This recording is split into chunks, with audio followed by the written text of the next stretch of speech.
Okay, so it's 2025. Happy New Year to anyone who I've not said Happy New Year to. Great start to the year. Less than a month away, we've got Britain's Strongest Man. Now, Britain's Strongest Man, in my opinion, is an amazing competition. The venue's fantastic. Giants Live do a great job of really putting on a good show. Good selection of events as well, and obviously the athletes. There's so much strength in depth in Britain right now that is, the level is just so high, and it makes it for such an entertaining competition. So let's get into the events. Event one is the Sandbag Steeplechase. Now, I've never done this as an event. It's not something I've ever done. It's sort of been new the last couple of years. It started to become quite popular. I actually love the event. I think it's great. I like loading races anyway. I think they're really entertaining, great to watch. Seeing two, three, four guys, however many are going head to head and really battling it out. And I think that element of conditioning and fitness really sort of adds to the drama of it, because you could get someone who goes off super quick, doesn't quite have the conditioning, stuff like that. You can create a lot of drama with this event. And for me, it's one of the most exciting ones that you'll get. Also, obviously, adding the extra throw in the middle, mistakes can be made. Again, that can create some drama. It's great for entertainment, fantastic event, and obviously it's going to be a real lung buster as the first event. I think having this as the first event really sort of sets the stage for some of the guys. This could sort of make or break them. I think it's going to be a real hard event to start with, really going to tire out their posterior chain. Normally we start with like a big static movement or something similar. To do this as the first event and then follow on with things like deadlifts and stuff like that, it's going to make those that little bit harder. Now, event two is the Deadlift Ladder. Now, like I just talked about, having that Sandbag Steeplechase beforehand is going to make it extra tough. Now, I have heard rumours that the Deadlift Ladder is going to be heavier than it has been in previous years. And certainly like it was at World's Strongest Man. The last one was 380 kilos. I have heard rumours that they're going up to 400 this year, which is going to be extremely hard. And obviously, we're talking about the best guys in the world at World's Strongest Man. These are the best guys in Britain. Now, you would think that these sort of the standards should almost be a little bit lower at Britain's Strongest Man than it is at World's Strongest Man, but I don't think that's the case. I think we've got some of the best deadlifters there are at Britain's Strongest Man this year. Now, I like the idea of having that 400 on the end, because then it becomes a real challenge. It's not a race. It's not about who can do the bars as quick as possible. Now, yes, there is going to be an element of that for the guys that are not going to finish the whole thing. But at the end of the day, ultimately, if you're strong enough to do all those reps, you're going to score really good points. So the strongest guys will come to the top. I think sometimes when you do medley events, I did one at OSG when I won Masters, and it was just about how fast I could get through it. I knew there was a few of us that could get through it fairly comfortably, and it was just a case of moving extremely quick, not making mistakes, stuff like that. Now, I don't necessarily like that for these type of events. I want to see guys struggling, and I want to see all the strongest guys, being pushed at the end. So so it is a little bit tough for them. I think that when sometimes it's just a speed race, you don't always necessarily get the strongest deadlifter. So I like the idea of having the heavier deadlift on the end. And obviously we have got some amazing deadlifters in Britain. So could be a real interesting battle. So the third event is the duck walk into Farmer's Walk. Now, again, having that Sandbag Steeplechase as the first event, then the deadlift. This is another event that's going to really tax their posterior chain. It's going to be extremely tough after doing those two events prior to this. I think the last time we did a duck walk farmers combo at Britain's Strongest Man, I actually won the event. It was at Doncaster Dome. Just dropping that in there, got to massage my own ego a little bit. But yeah, it is a very tough event. And having done the Sandbag Steeplechase, the deadlift before it, that could change the dynamics of this event a little bit. Someone who's perhaps not necessarily a good deadlifter, that hasn't had to expend much energy on the deadlift, could potentially do better on this event than they normally would. But again, strongman is about having a combination of strength, speed, strength, endurance, stuff like that. So it all plays into part of the competition, and I think this is a fantastic event. I know a lot of people don't like the duck walk. I know it's extremely painful at times. The handle just smashes your legs to bits, things like that.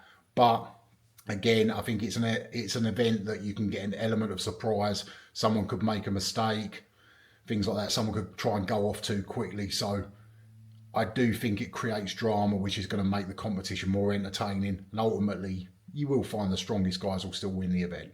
So next up, we've got the log press. Now, again, I have heard rumours that they're talking about upping the weight. Usually at Britain's Strongest Man, it's around the 150 mark. And I have heard that they're going to push it up to 160, which is more the sort of weights they use at World's Strongest Man for reps. So, I mean, you have got to sort of think about some of the guys competing, guys like Graham Hicks, for example.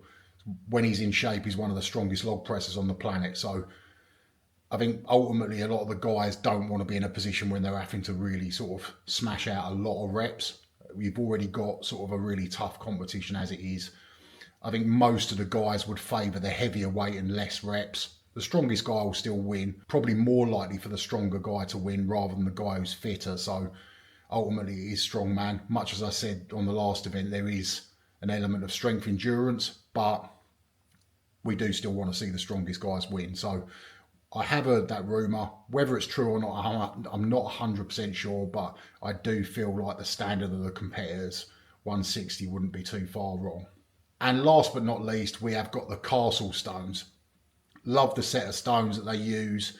They're a really nice set of stones. It's Atlas Endurance they're made by.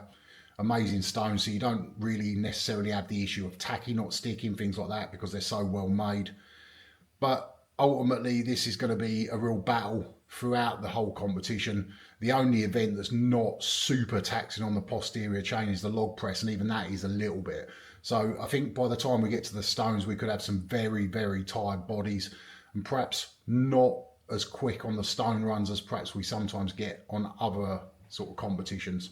I do feel like a lot of the events are taxing hamstrings, glutes, lower back prior to this. So we could see that the Atlas stone times are just a tiny bit slower, or the guys are a tiny bit weaker than they would normally be. But we have got some great stone lifters as well. Now let's go through the athletes. First on my list is Adam Bishop, former winner of Britain's Strongest Man, I believe two times. Was in great shape last year at World's Strongest Man, probably the best I'd ever seen him prior to the Achilles tear. If he'd not torn his Achilles, would have made the final no problem. And, you know, I know it doesn't always work like this, but he was up against Matt Ragg, who's an extremely good strong man, and he ended up coming fourth at World's Strongest Man, and Bish was, you know, pretty comfortable going through to the final if he'd not torn his Achilles. So that gives you an example of the sort of shape Bish was in. As soon as I saw the events for World's Strongest Man last year, and obviously I know Bish really well, we've trained together a number of times, I knew he had a good shot of making podium at World's Strongest Man. It wasn't to be, but if he's back fully fit, expect him to be one of the favourites for Britain's Strongest Man. Next up is Lukestalman. Now, Luke is a great competitor. He's not always the best deadlifter in the world. It's probably his one Achilles heel. I would say that the ladder could serve him well. I think we saw a few competitions last year where it looked like he was making some improvements on his deadlift. So if he's improved a little bit and he plays the tactics well, he could still place pretty well on his weaker event. Now, when it comes to things like farmers and duck walk, he moves very well. Sandbag loading, he moves very well. His log pressing is great and his stones are great. So if he scores good points on the deadlift, he's got a great shot at potentially winning the whole show. A podium finisher last year. Next up, we've got Big Gav Bilton. Now, Gav is super talented as a strong man. He's got all the gifts that he needs. He's got all the hard work that he needs. Sometimes things just don't seem to quite go right for him. Some of it's luck, some of it's injuries, some of it's a couple of little health things he's had in the past, but ultimately he has got the tools to do really well. Now, if he's well prepared and he comes in better than he was last year, again, he's got a good shot of making podium or potentially winning the whole show. His log press is strong, his deadlift's strong, his stones are strong, he moves pretty well. If his conditioning's on point, I would say he's got enough strength to win the show. If his conditioning's on point and he's worked well at that, his sandbags are good. And he does move a lot better than people give him credit for. I know he's a big man and you automatically expect big men to be slow, but he does move really well. I mean, I remember I used to have a lot of the same sort of opinions. People were like, oh, he's just big and he's strong. oh, he's not so good at the moving events. And actually, since I've lost weight, people are like, oh, you'd be able to move much faster. And actually, it was the running events that I used to do really well on. So I think people's perception of how someone looks sort of sometimes blurs their actual sort of view of what goes on in the events. Gav does move really well and has had some good performances on loading races over the last few years. So if his conditioning's on point, everything goes well for him, and he's trained well and prepared well, he is in with a shot of winning the whole show. Now, in my opinion, next guy is the favourite, I would say at the moment, is Luke Richardson. He had a really strong back end of last year. I think that he's had some terrible luck with injuries over the last couple of years. Things really haven't gone well for him in that respect. But I do genuinely believe that Luke is one of the most talented strongmen on the planet and really has a massive future. Although he's been around a few years now and he's had a rough couple of years as well with injuries, he's still only a young guy and has so much potential. He's got all the tools. There's nothing that he's not really good at. I wouldn't say he's got any weakness in terms of his ability. I just think he needs to get a tiny bit better across the board. And then I genuinely believe that Luke in the future could be someone that's challenging Mitch Hooper's, Tom Stoltman's and Ford's and people like that. I think that Luke is a potential world's strongest man winner in the future. I think he's one of the most talented guys on the planet, and he's got the right mindset in terms of how hard he works and stuff like that. So I think that because of the back end that Luke had of the year, he was looking like he was making improvements from one show to the next. And obviously he's had a bit of a run with no major injuries. If he's improved at the same sort of rate as he has through those two shows, in my opinion, he's the favourite for the show. Now this one's a little bit of a wild card for me, Hicksy. He has had a bit of a rough year or so. He's also been focusing on that deadlift, which didn't work out for him, didn't go to plan.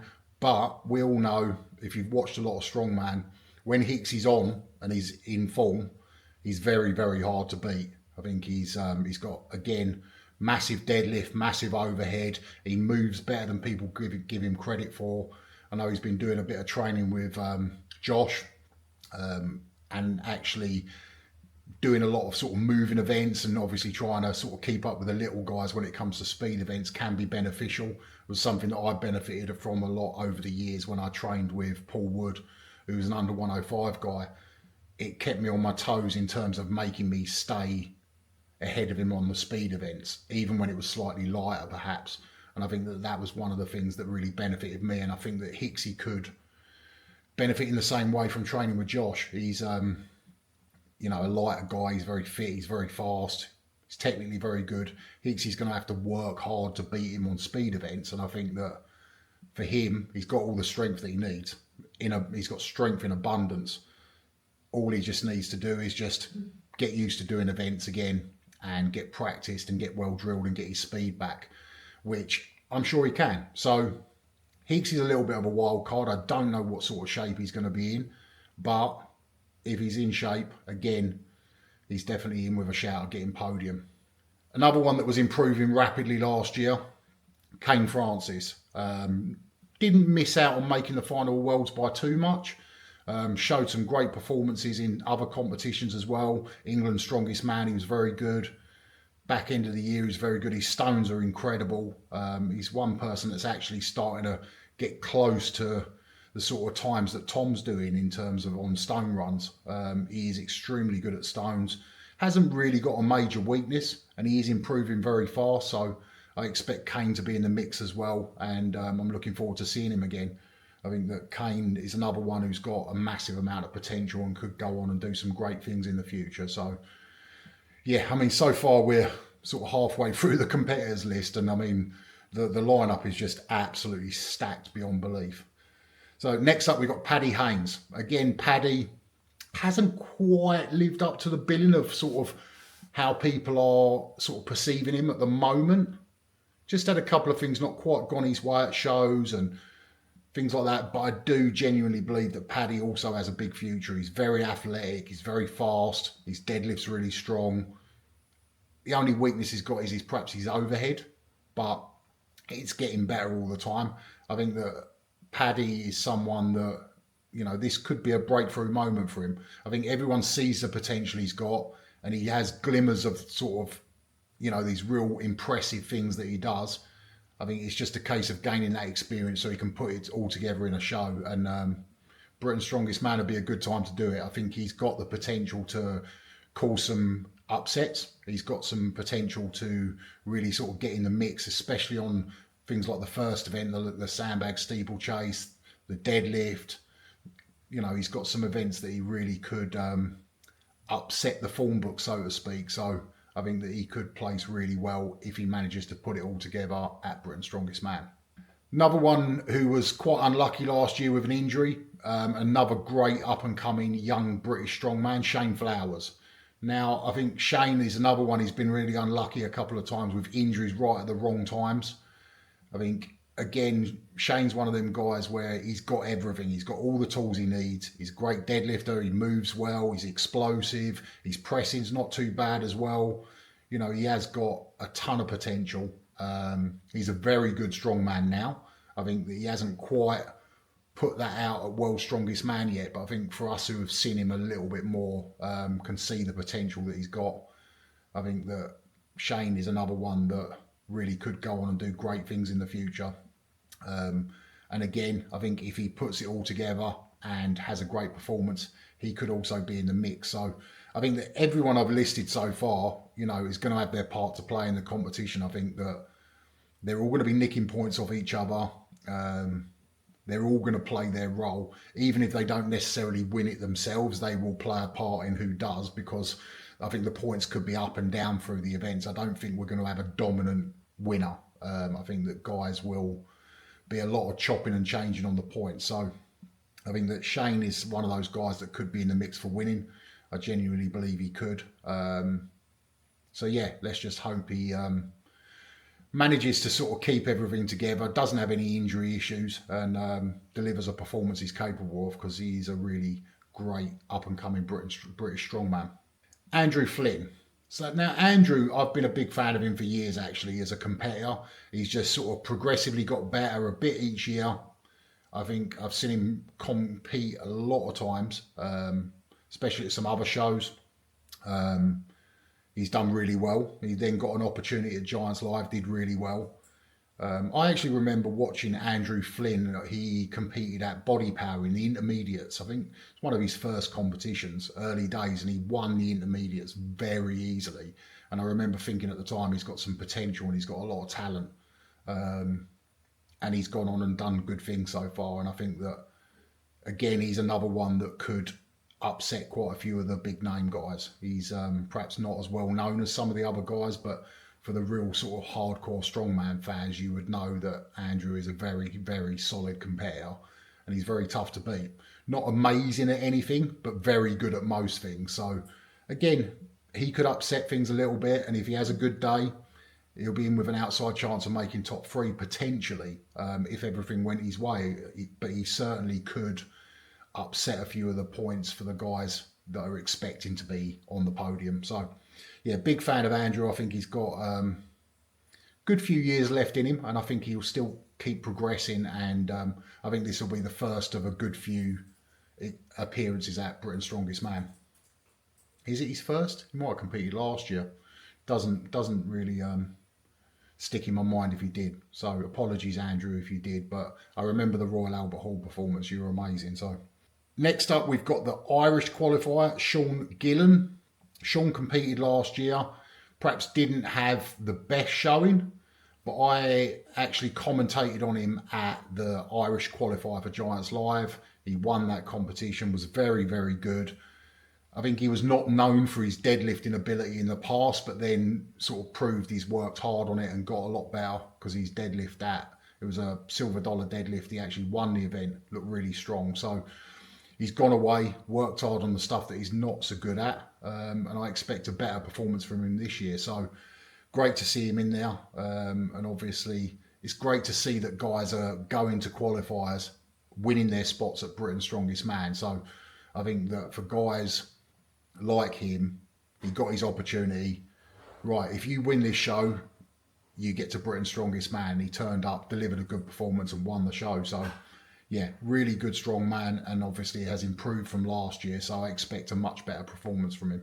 Again, same situation. We've got Chris Beetham. He won the Scottish qualifier. Again, Beefy's it's all a bit like Andrew Flynn, guys like this. Been around for quite a while, and he's put in some great performances over the years in UK Strongest Man, Ultimate Strongman Show, Scotland Strongest Man. He's put in a lot of good performances. Again, Beefy's like one of these guys. He's not outstanding at anything really, but he's very good at most things. He's very consistent. He's very well-rounded. Hasn't got any glaring weakness. And I think that he did Giants Live Glasgow back end of last year. Perhaps didn't place well, but performed reasonably well. And obviously he was up against some of the best, very best in the world at that point. So I expect for someone to do their first Giants Live is very tough. It's very fast paced. And if you've not experienced it before, it is quite a weird experience, and I think once you've done one, you sort of know better what to expect, and you know how your body's going to feel. You can prepare for that a little bit more mentally and physically. So I think Chris will be better prepared for Britain's Strongest Man than he was Giants Live Glasgow, and I expect him to do pretty well there. I think that the Sandbag Steeplechase an event he could do really well on.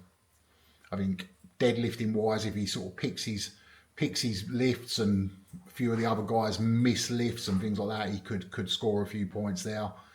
And obviously the farmer's walk and duck walk is something that he could do very well on. He moves pretty well. He's a fairly athletic guy. Doesn't really make mistakes as well, which is another thing. He's very well trained, is Chris Beetham. So yeah, looking forward to seeing him competing. And last but not least, we have got the winner of the Welsh qualifier, which is Matt Diamond. Now, again, Matt's been around for a good amount of time, done well in some UK Strongest Man, Ultimate Strongman competitions. Good strongman is Matt. He's, again, he's pretty well-rounded.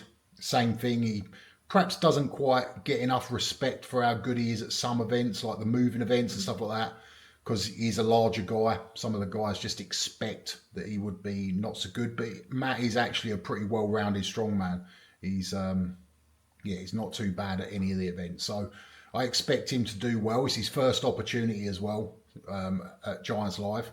So, it's sort of down to him to grab it with both hands and try and put on a good enough performance that he will be given another opportunity at some other point in the year. So great opportunity for Matt. Like I said, he's been around a long time. He's very experienced, so he could do well. He's been in that sort of high profile, high pressure situations with Ultimate Strongman in the past.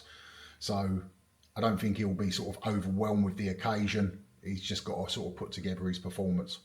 Right, so there's the athletes, there's the events.